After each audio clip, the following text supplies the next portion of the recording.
Hello everyone, welcome to this week's Market Talk. We have with us today Jamie Poole, who is the founder of a recently established distributor called And Serve, and we have Riccardo Scuotto, who is the export managing director of warewashing brand Krupps. So welcome both. Thank you very much for joining us today. Good morning everyone. Morning. Good stuff.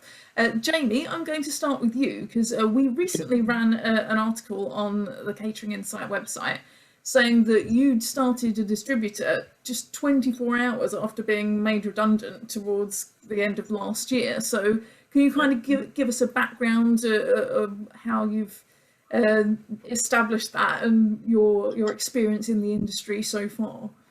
Yeah, so I kind of pretty much expected that I was going to be made redundant, to be honest with you. So I started having a little bit of a mooch around to see what jobs were out there. Didn't quite know what I wanted to do. Really enjoyed my role, but obviously going to find it really tough to kind of get into this job role because of where we are at the moment.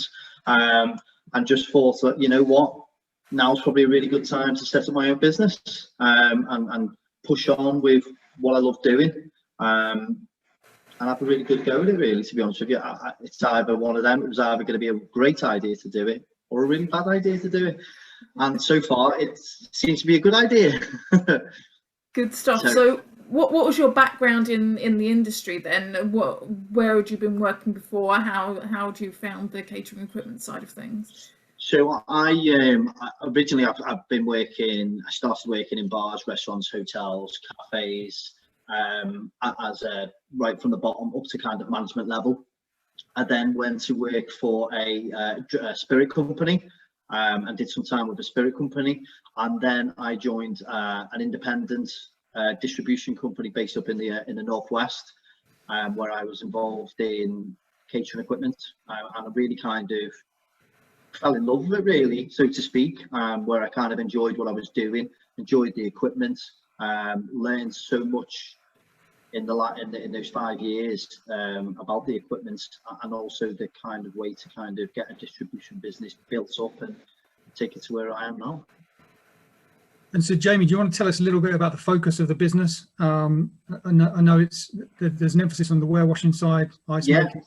Yeah. So obviously, I really au fait with refrigeration, warewashing, and ice machines. And it's kind of the direction I wanted to take the business to start with. I think for me, one of the main reasons in setting up my own business is I wanted to do project work. I wanted to do full kit out, full installations. And obviously where we are at the moment with hospitality gone into a second lockdown and a third lockdown, the sales of people just buying refrigeration, warewashing and ice machines just fell off a cliff.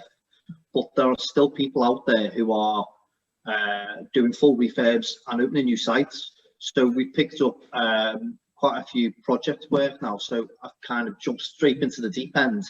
And now we sell everything: catering equipment, extraction, counters, fabrication, you name it, I can now do it for you. Okay, fantastic. Well, we'll come back and hear some more about that as the conversation progresses. I'll just bring Riccardo into the conversation as well. Riccardo, bring us up to speed with life at Krupps. You know, we're coming up almost a year to when the pandemic started and the first lockdown kicked in, and the industry had to deal with that. What has the year been like for you guys? Yeah, well, connect to this point, I would like to say something for Jamie, more or less, because obviously that scenario of Brexit and COVID together changed completely the field, and probably that make it easy for a startup at the moment. So I think Jamie is the right moment for do what you're doing. It will give you a clear time to focus exactly how to start, and also there is a lot of random situation around in the country, especially between different size of dealer and distributor, where obviously the perspective to have a large or big distributor or dealer is more in conflict with the existing scenario with the cold recession time. and to medium small player got more chance. Obviously, the like I said before, the field is completely changed, and Brexit included the fact that is not like what it was before for buy product.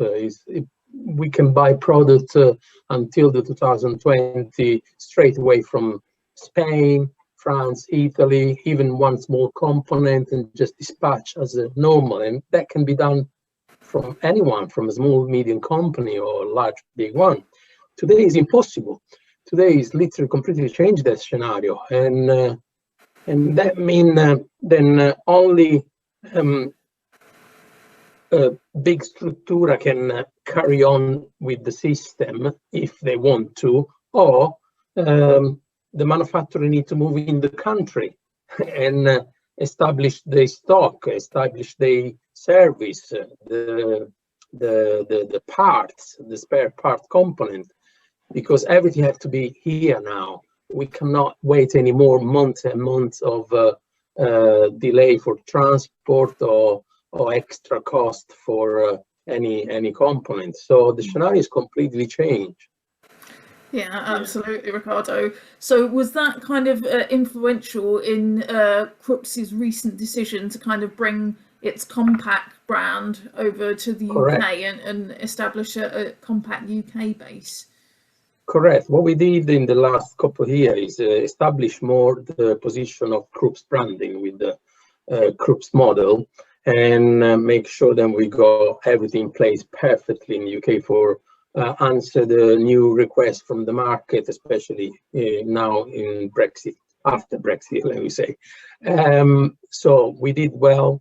We have our warehouse, we have our service engineer, we got training put in place locally, and we can talk later about these by DigiMet, and that is like a solid base for Krupps.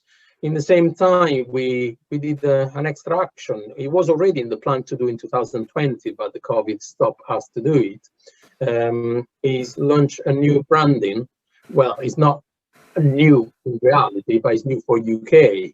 It's already a well-known brand in other continents. Let me say it like this, also in Canada, North America, in Europe, etc. And the name is Compack. Is literally produced by Krupps, so that is what does look like the logo more or less. Very nice. And it's a product that we decide to push forward this time and make sure that we got the correct importer manager for that one, and you already know that he's Ian Tyler, ex-director of Mid-Shy, well, still director of Mid-Shy, but he's responsible for this branding to import the brand here in UK. So we got the warehouse. Again, like we did for Krupps, we will cover the service aspect and the spare parts. Let we say then the Compact is more English terminology, a budget product, or low entry, or you know, it's a product like entry level. For excuse me. Entry level kind of style. A cost-effective product. Okay, so and where Krupps obviously with the extra bits then go in is the high end. The Compact will cover all demand for a cost-effective product. Rightio, good stuff. We'll come back to that in a bit, Riccardo. But just coming back to you then, Jamie. Obviously, setting up in a pandemic has got to pose a few challenges. So can you just talk us through what you've faced in the last few months setting up on your own? Yeah, I suppose Riccardo's kind of touched on it there, really. Being in the industry that we're in, it made me a bit more aware on how to handpick my suppliers and my manufacturers, because obviously stock issues is an issue. And what I found is obviously because a lot of the manufacturers had been into lockdown previously. They'd made staff furloughed, stock issues coming back in when I first started was pretty tight. And again, that will probably have another knock-on effect when we start to come out of this lockdown. Obviously, main issue, hospitality being closed completely. So it's I didn't want to venture too much away from hospitality into other sectors, because it's not sectors that I'm au fait with, and I didn't want to go into them blind. So it's made me look for new openings, really, people who are still looking to open and stuff like that. Other issues is obviously really the time scale, and when are we opening, when are the businesses going to be opening, just the lack of the exit strategy just being very blasé and no one really knowing what's going to happen. And how have you found it in terms of forming relationships with the supply chain? Given that manufacturers have had a year in which the position has been quite precarious in terms of their partners. They're probably not in the business of kind of handing out credit really easily. So how have you? No, obviously I've had a really good working relationship with a lot of the suppliers who I've joined with now. Credit's not available, but I kind of expected that to be like that. So yeah, to be honest with you, it's not really been that difficult to work alongside the suppliers, because they're willing to work with us, because we're new, we're young, we're hungry, but we're also experienced at the same time. So it's not been too much of a problem there. They've actually been really supportive and give me a lot of time and a lot of advice as well. So yeah, okay, fantastic. It's over the years, and you've probably found this in your previous role, that there's been a lot of debate around sales models and the fact that margins will get chipped away if people are purely competing on price. How much have you sort of built that into your plan in terms of trying to develop a proposition that isn't just a margin game? So basically what we kind of have based ourselves on is obviously the price has to be right, but it also has to be right for us as well. We have to make a margin. There's no point in just selling something for pennies. So what we back it up as a business is with training as well, training and customer service. And I think that's being able to put a product into a venue and be able to back it up with training and consistent training, not just one-off training. So if the manager changes 6-8 months down the line, then we'll go back in and we'll train them again on the product, so that you're just keeping in touch with the customers and stuff like that. Great stuff. Training is actually a bit of a pertinent point for Krupps at the moment, isn't it, Riccardo? Because you guys have set up DigiMeet, which is like a broadcast studio in essence in your Padua headquarters. So could you give us some details about why you set that up and what that delivers? Yeah, we strongly believe that training is a key factor, because to be an engineer today, well, I don't know if I can say it's easy or it's difficult, but at the end of the day, I find that in the field there is a lack of knowledge of the product or how the product can be really operate properly. Everybody's able to plug power and just switch on the water, example, but it's not just this, it's a lot more. And that's from a manufacturer point of view, we try to simplify as much as possible the product itself. But at the end of the day, we talk about professional products, and that need to be followed by professional people. And training is absolutely essential, and that's why we in UK we never charge training to our dealer, distributor, engineer, even if they are not our engineer, and they are happy to join the training just for the God's sake to find the machine somewhere and say, okay, this is a Krupps, I want to know how to operate on this machine because my client needs me for do that. And so training is full free, and I'm involved full time for these, and together with the local engineer, we run in training our first choice in the same facility where they do all the good stuff for organized training. But most important now, the evolution is completely changed because of the COVID, and that means then training in a room with a few more people is not going to be possible to done straight away. So in Krupps, we developed a DigiMeet system. We literally take a section of the factory and convert this large big room in like a Hollywood set with all the camera, with all the light, and a few different machines. And there are constantly an operator in that room with his desk and everything, with mixer and everything, for hands to the request of each responsible area manager or whatever. Obviously, my area is the UK, Ireland, Canada, etc. But then we got more other manager responsible for different sectors. Each one can book in a call in for the DigiMeet specific day, or I don't know, an engineer in China, and running a full service, a full training on, like we talk now. We have an extra camera then show the engineer, Krupps engineer, operate on the machine, so I can actually talk with you and explain what the engineer is doing now. We can show the component, and immediately question can be immediately moved with the camera to the part that was questioned by the engineer. So it's an active process and doesn't take anything out of the fact that you cannot put together.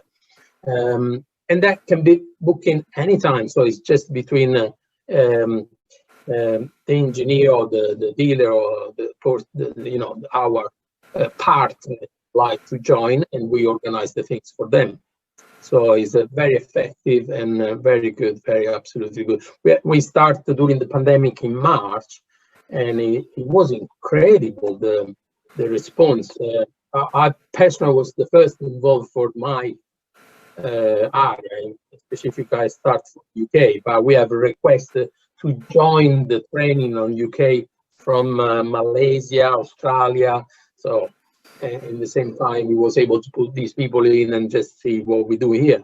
So very good. Oh, great stuff.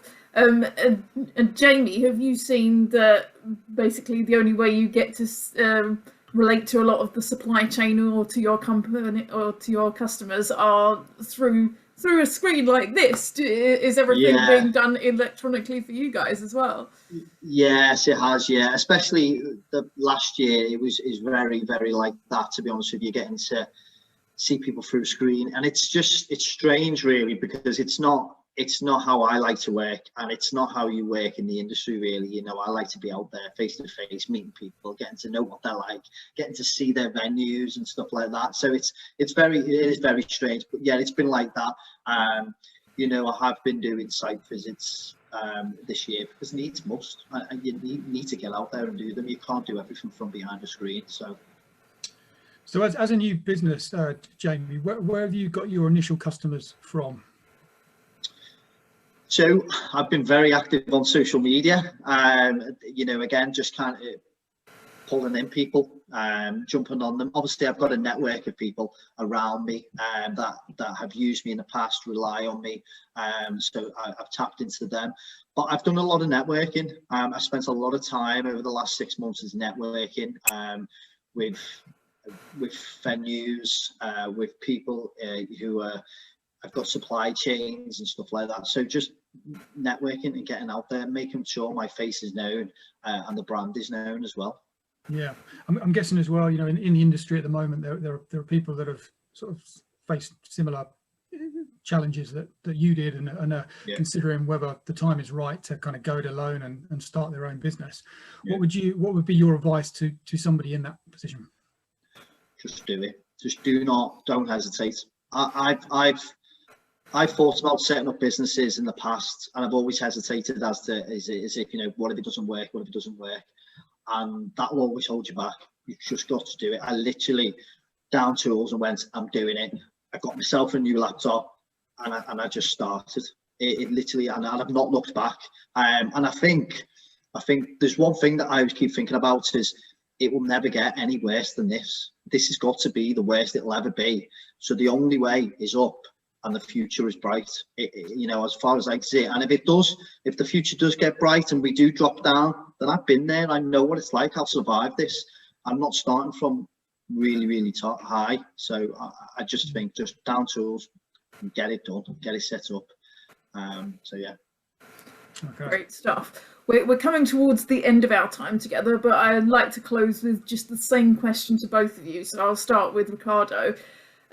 What would be your goal for 2021? If in an ideal world, how would your business finish the year? What do you think you would essentially achieve during the next 10 months? Well, obviously connected specifically to UK market, I would say definitely is to find the quadra, we say, find the exactly and correct way to sort out all these dilemma about exportation and importation in UK, because it's look like the major problem at the moment for all of us. And I saw a competitor just smashing the war and see then something stop them to dealing, and it's not. It's good for us because we carry on very well here, but it's not what I want to look like the future of these, sector. It's very struggling. It's very struggling, the scenario of the exportation importation, and that what we need to see for the future is not about the COVID himself. Is the transport cost, just to let you know, it's triplicate, not duplicate, triplicate, and the condition for move goods in the UK is struggling, and unfortunately I must admit then it's not a mistake from that side. It's not a mistake from UK side. It's more about the complications that come from Europe, and so I hope then there's going to be a sort of compromise to make the thing right. So we are focusing to find the best deal at the moment for transport and organize ourselves around the transport. So make sure that we can guarantee the continuity of the business in UK. At the moment we do well because we was prepared. So we got enough stock, enough support for carry on very well for the next month and so on. But I hope then the future is going to be much better in that way. Fingers crossed. And likewise for you, Jamie, how would you see and serve progressing over the next 10 months or so? What would your mission or goals be? I think it's really is what my aim is in growth is to recruit, really, is to make sure that I've got a team that can support me around me and help the business grow. At the moment I'm on my own. I literally do everything, so I think it's getting the right people around me to help my business grow.